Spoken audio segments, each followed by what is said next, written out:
ખેડૂત મિત્રો, આજે તારીખ 17/4/2026ના રોજ ગુજરાતના અલગ અલગ વિસ્તારોમાં કપાસના 20 કિલોના ઊંચામાં ઊંચા ભાવ. બોટાદ 1847, સાવરકુંડલા 1837, રાજકોટ 1780, માણાવદર 1820, હળવદ 1681, અમરેલી 1780, ઉપલેટા 1730, જામજોધપુર 1760, જેતપુર 1771, વિજાપુર 1781, મહુવા 1675, ગોંડલ 1776, જામનગર 1795. ખેડૂત મિત્રો, વાયદા બજાર ઉપર નજર નાખીએ તો 5 વાગ્યે અને 5 મિનિટની આસપાસ ન્યૂયોર્ક કોટન વાયદો જુલાઈ 2026નો 0.26 જેટલો વધીને 78.39 સેન્ટની આસપાસ અત્યારે ચાલી રહ્યો છે. આપણા એનસીડેક્સ ઉપરના કપાસિયા ખોળ અને કપાસના વાયદા કઈ પોઝિશનમાં બંધ આવ્યા છે તે પણ આપણે જાણી લઈએ. આપણો એનસીડેક્સ ઉપરનો કોકુડકલ કપાસિયા ખોળનો એપ્રિલ 2026નો વાયદો ₹1 જેટલો ઘટીને 3429 અને મે 2026નો વાયદો ₹13 જેટલો ઘટીને 3430 અને કપાસનો એપ્રિલ 2026નો વાયદો ₹5.5 જેટલો ઘટીને 1655.50ની આસપાસ બંધ આવેલો છે. ઘણા બધા ખેડૂત મિત્રોની કોમેન્ટ આવી કે પોતાના વિસ્તારમાં કપાસ છે તેના કેવા ભાવ ચાલી રહ્યા છે તેની માહિતી આપણે જોઈ લઈએ. આપણે ખેડૂતનું અને વિસ્તારનું નામ નહીં લઈ શકીએ કારણ કે વિડીયો લાંબો થઈ જશે. તમે કોમેન્ટમાં ચેક કરી જોજો. ઘણા બધા ખેડૂત મિત્રોએ કહ્યું કે અમારે ત્યાં 1757, 1750માં વેચી દીધો, 1775, 1835માં માંગે છે, 1850, 1860માં વેચી દીધો, 1800માં માંગ્યો પણ નથી આપ્યો. એક ખેડૂત મિત્રની કોમેન્ટ છે કે 1755માં 50% માલ વેચી નાખ્યો. ખૂબ સારામાં સારું કહેવાય. આ નિર્ણય છે તે ઘણી વખત ખૂબ સારામાં સારી રીતે આપણને ફાયદો આ નિર્ણયથી, આ રીતથી ખેડૂત મિત્રો વેચી નાખે તો પાછળથી મોટી તેજી આવે તો તેનો લાભ આપણને મળી શકે અને મોટી મંદી આવે તો પણ આપણને સારામાં સારો લાભ છે તે મળી શકે. પરંતુ ટૂંકમાં આ સિસ્ટમથી વેચવામાં એક વાતનું ધ્યાન રાખવાનું કે ભાવ ફેર છે તે કેટલો થાય છે. આજે એક ખેડૂત મિત્રએ કોમેન્ટ કરી કે 1755માં 50% માલ વેચી નાખ્યો, તો પાછળના જે વધેલો માલ છે તેમાં પણ આવીને આવી બજાર મળે અથવા તો વેરિએશન વધારે પ્રમાણમાં ન આવે તે ખાસ જોઈ લેવું. બીજું કે 1860માં દીધો. ખેડૂત મિત્રો, આ ભાવમાં વેચાઈ જાય તો જામો પડી જાય. ગામડે બેઠા 1800 અને ₹1860 એટલે કપાસના આ વર્ષની બજાર પેરેટીએ ખૂબ સારામાં સારા કહી શકાય. પરંતુ ખેડૂતોને જે યોગ્ય લાગતું હોય અને જે સૂઝતું હોય તે પ્રમાણે નિર્ણય લેવો જોઈએ. ખેડૂત મિત્રો, અમે ક્યારેય કોઈ પણ જણસીની લેવડ દેવડ અંગેની સલાહ કે સંગ્રહખોરીની સલાહ નથી આપતા. ટૂંકમાં એટલું ચોક્કસ કહી શકાય કે અત્યારે ઘરે બેઠા 1800, 1835 અને 1860માં કોઈ ખેડૂત મિત્રને નીકળવું હોય તો આ ભાવ છે તે ખૂબ સારામાં સારો કહેવાય.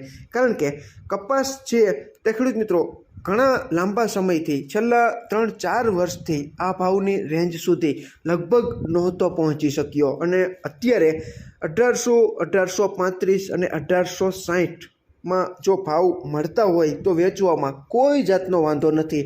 ઘણા બધા ખેડૂત મિત્રોની કોમેન્ટ આવી હતી કે અમે 1750 અને 1775માં નીકળી ગયા. તો તેવા ખેડૂત મિત્રોને એવરેજ ખૂબ સારામાં સારી છૂટી આ વર્ષે એટલા માટે કહી શકાય કે મોટાભાગના ખેડૂત મિત્રોએ 1500, 1550 અને 1570 અને 1575 અને મારી જેમ 1600 જેટલો ભાવ લઈને ઘણો બધો સંતોષ છે તે ખેડૂત મિત્રોએ માની લીધો હતો. ખેડૂત મિત્રો, મારા જૂના વિડીયો તમે જોશો એટલે તમને ખ્યાલ આવશે કે 15 એપ્રિલની આસપાસ મારે કપાસનું વેચાણ કરવું હતું, પરંતુ આર્થિક જરૂરિયાત અને બીજા કારણોસર મારે કપાસ છે તે વેચવો પડ્યો હતો. બાકી મોટે ભાગે મારા તમે જૂના વિડીયો ચેક કરશો એટલે તમને ખ્યાલ આવી જશે કે 15 એપ્રિલની આસપાસ જ હું કપાસનું વેચાણ કરું છું. આ તો મારે ઘણા બધા કારણોસર વેચવાની ફરજ પડી હતી એટલે મેં વેચી નાખ્યો. બાકી એપ્રિલ મહિનામાં ઘણી વખત મોટા ઉછાળા છે તે કપાસ બજારમાં આવતા હોય છે અને અત્યારે આપણે જોઈ રહ્યા છીએ કે જે ખેડૂત મિત્રોનો નબળો કપાસ હતો અમારા ઘણા બધા સગાઓમાં ખેડૂત મિત્રો નબળો કપાસના 1500 પણ નહોતા કહેતા.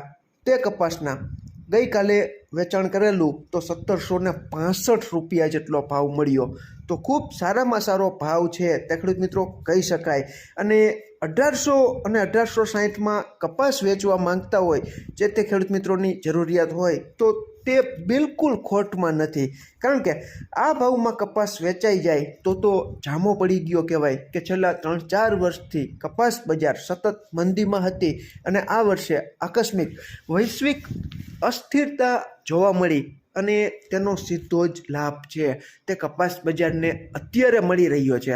આપણે જોયું કે અમેરિકા, ઇઝરાયલ અને ઈરાન વચ્ચે જે સંઘર્ષ, જે તણાવ, જે યુદ્ધનો માહોલ ઊભો થયો તેને લીધે આયાત નિકાસની જે સપ્લાય ચેનલ હતી તે બિલકુલ ખોરવાઈ ગઈ, ડિસ્ટર્બ થઈ ગઈ અને આને પરિણામે આપણે ત્યાં જે બહારથી સસ્તું રૂ આવતું હતું તે ઇન્ટરનેશનલ કારણો જેમ કે ક્રૂડ ઓઇલના ભાવ છે તે $100 પાર પહોંચતા નાયલોન અને પોલિએસ્ટર જેવા કૃત્રિમ રેસા જે પેટ્રોલિયમ ખનિજોમાંથી બને છે તે બનાવવા મોંઘા થયા અને પરિણામે કાચા કપાસની જબ્બર માંગ નીકળી અને તેની સીધી જ અસર છે તે આપણે ત્યાં કપાસ બજારમાં જોવા મળી અને આકસ્મિક મોટી તેજી કપાસમાં અત્યારે વૈશ્વિક અસ્થિરતાને લીધે જ જોવા મળી રહી છે.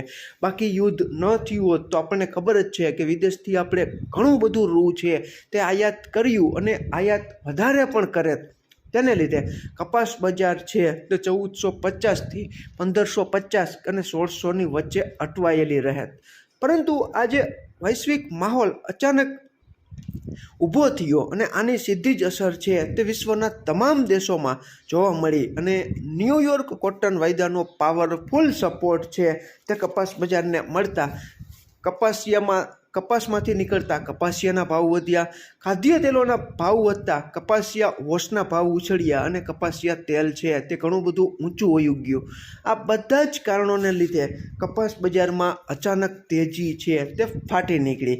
જે ખેડૂત મિત્રો પાસે સારી ગુણવત્તાવાળો કપાસ છે તે ખેડૂત મિત્રોને ખૂબ સારામાં સારા ભાવ ગામડે બેઠા અત્યારે પણ ઓફર થઈ રહ્યા છે. કોઈ ખેડૂત મિત્રોને કપાસ રાખવો હોય કે વેચી નાખવો હોય તેનો સંપૂર્ણ નિર્ણય ખેડૂત મિત્રો વૈશ્વિક લેવલે સર્જાતી સ્થિતિઓને ધ્યાનમાં રાખીને તમે અભ્યાસ કરતા રહેજો. કારણ કે બજારમાં હર હંમેશ વૈશ્વિક અસ્થિરતા ચાલતી હોય અથવા પૂરી થવામાં હોય ત્યારે મોટી વધઘટ છે તે એકાએક બજારમાં જોવા મળતી હોય છે અને આનો ભોગ આપણે ન બનીએ અને યોગ્ય રસ્તો કાઢીને ખૂબ સારામાં સારી રીતે આપણે સ્ટ્રેટેજી અપનાવીને ખૂબ સારી બજારનો લાભ લઈ શકીએ તો ખૂબ સારામાં સારો ફાયદો આપણે વૈશ્વિક અસ્થિરતાનો મેળવી શકીએ. પરંતુ ઘણી વખત એવું પણ બનતું હોય છે કે ભાવ છે ઘણા બધા ખેડૂત મિત્રો કહેતા હોય છે 10-15 વર્ષ લગભગ મને યાદ નથી પરંતુ અચાનક 700-800 રૂપિયા ભાવ ચાલતો હતો અને 1500 રૂપિયા જેટલી બજાર થઈ ગઈ અને 1500માં પણ જે ખેડૂત મિત્રોએ કપાસ વેચ્યો નહીં અને પાછળથી ફરી પાછી મૂળ રેન્જે 700-800 રૂપિયામાં કપાસ વેચ્યો. આવા પણ દાખલા છે તે ઘણા આપણે સાંભળેલા છે અને અનુભવેલા છે અને જોયા પણ છે. તો યોગ્ય લોભ લાલચ રાખ્યા વગર તમને સંતોષકારક ભાવ જણાતો હોય તો વેચવામાં કોઈ પણ પ્રકારનો વાંધો નથી. બાકી આખરી નિર્ણય તમારો છે કારણ કે તમારો માલ છે અને આર્થિક જોખમ સહન કરવાની શક્તિને ધ્યાનમાં રાખીને તમારે કપાસ રાખવો કે વેચી નાખવો તેનો યોગ્ય નિર્ણય લઈ શકો છો. આમાં ક્યાંય ભૂલ હોય અને તમારી પાસે નવી અપડેટ હોય તો કોમેન્ટમાં જણાવજો. આભાર.